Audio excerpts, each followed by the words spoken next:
दिल्ली विधानसभा चुनाव में मिली हार के बाद आम आदमी पार्टी में अब बड़ा बदलाव हुआ है। पार्टी ने पूर्व विधायक सौरभ भारद्वाज को दिल्ली का अध्यक्ष नियुक्त किया। इससे पहले ये जिम्मेदारी पूर्व मंत्री गोपाल राय निभा रहे थे, तो वहीं पंजाब की जिम्मेदारी पूर्व उप मुख्यमंत्री मनीष सिसोदिया को दे दी गई है। उन्हें प्रभारी बनाया गया है। गोपाल राय को गुजरात का प्रभारी बनाया गया है। छत्तीसगढ़ का प्रभारी राज्यसभा सांसद संदीप पाठक को बनाया गया है। गोवा का प्रभारी पंकज गुप्ता को बनाया गया है। आज आम आदमी पार्टी के पीएसी की बैठक हुई। पीएसी की बैठक में कई सारे मुद्दों पर विचार विमर्श किया गया। उसमें से पहले संगठन विस्तार पर और संगठन के प्रारूप पर चर्चा की गई। चर्चा के बाद 4 राज्यों में प्रभारी की नियुक्ति को अप्रूवल मिला है और 2 राज्यों में नए अध्यक्षों की नियुक्ति का अप्रूवल हुआ है। जो 4 राज्य जहां पर प्रभारी बनाए जा रहे हैं उसमें से है गुजरात। गुजरात में गोपाल राय जी प्रभारी होंगे और दुर्गेश पाठक जी सह प्रभारी होंगे। इसी के साथ गोवा में पंकज गुप्ता जी प्रभारी होंगे और अंकुश नारंग जी, आभास चंदेला जी और दीपक सिंगला जी सह प्रभारी की भूमिका में रहेंगे। इसके साथ साथ पंजाब में श्री मनीष सिसोदिया जी प्रभारी होंगे और श्री सत्येंद्र जैन जी सह प्रभारी होंगे। छत्तीसगढ़ के लिए मेरे जो नेशनल जनरल सेक्रेटरी की भूमिका है उसके अतिरिक्त एक स्पेशल इंचार्ज के रूप में छत्तीसगढ़ की प्रभार की जिम्मेदारी पीएसी ने मुझे दी है। और इसके साथ जो 2 राज्य है जहां पर अध्यक्ष की नियुक्ति की जा रही है उसमें से एक दिल्ली है। दिल्ली में श्री सौरभ भारद्वाज जी को अध्यक्ष नियुक्त किया जा रहा है।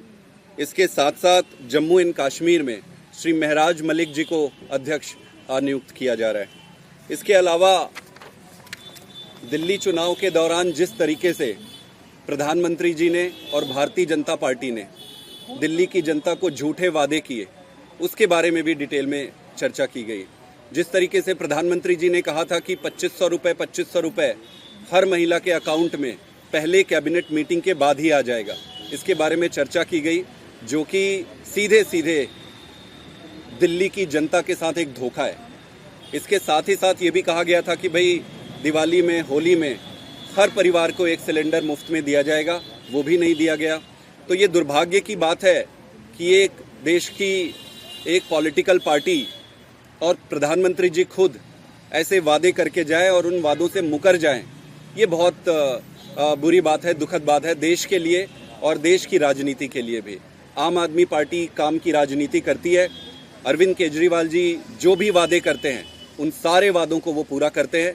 हम जिस उद्देश्य से इस देश में एक नई राजनीति देने के लिए आए थे उस उद्देश्य की पूर्ति के लिए अंतिम क्षण तक संघर्ष करते रहेंगे। दिल्ली के पार्टी अध्यक्ष चुने जाने के बाद सौरभ भारद्वाज ने पत्रकारों से बातचीत करते हुए कहा, चुनाव में दिल्ली की लगभग आधी आबादी ने आपको वोट दिया था। हम पार्टी को मजबूत करेंगे और मेरा मानना है कि हारने के बाद संगठन का निर्माण करना सबसे आसान होता है।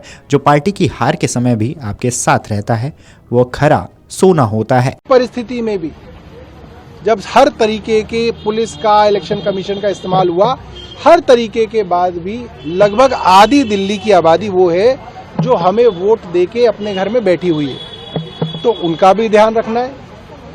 और जो बाकी आबादी है जिन्होंने भारतीय जनता पार्टी को वोट दिया ये सोच के कि 2500 रुपये मिलेगा, गैस का सिलेंडर मिलेगा, उनका भी ध्यान हम लोगों को रखना है और पार्टी को मजबूत करेंगे।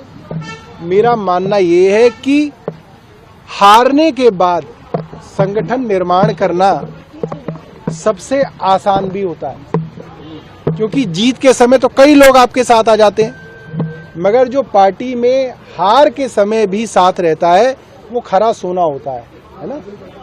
24 कैरेट गोल्ड होता है, तो आपको पीतल और सोने में ज्यादा फर्क करने में दिक्कत नहीं होती, क्योंकि आज जो पार्टी के साथ खड़ा है और जो पार्टी के साथ संघर्ष करने के लिए लड़ेगा वो खरा सोना है और उनके साथ पार्टी को दोबारा मजबूत किया जाएगा। दरअसल दिल्ली विधानसभा चुनाव में मिली हार के बाद से ही संगठन में बदलाव की अटकलें लगाई जा रही थी।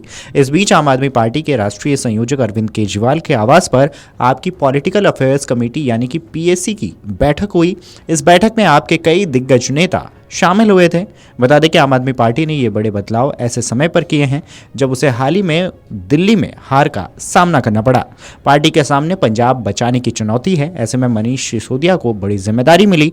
दिल्ली विधानसभा चुनाव रिजल्ट के बाद से ही सिसोदिया पंजाब में एक्टिव थे। इन फैसलों से साफ है कि पंजाब के साथ साथ गुजरात, गोवा और छत्तीसगढ़ में पार्टी संगठन को मजबूत करेगी और बीजेपी के साथ कांग्रेस को बड़ी चुनौती देगी। अगर आप ये वीडियो YouTube पर देख रहे हैं तो हमारे चैनल को सब्सक्राइब कर बेल आइकन दबाएं और Facebook पर देख रहे हैं तो हमारे पेज को लाइक करें। 8 मिलियन प्लस सब्सक्राइबर, आपके इस भरोसे के लिए बहुत धन्यवाद।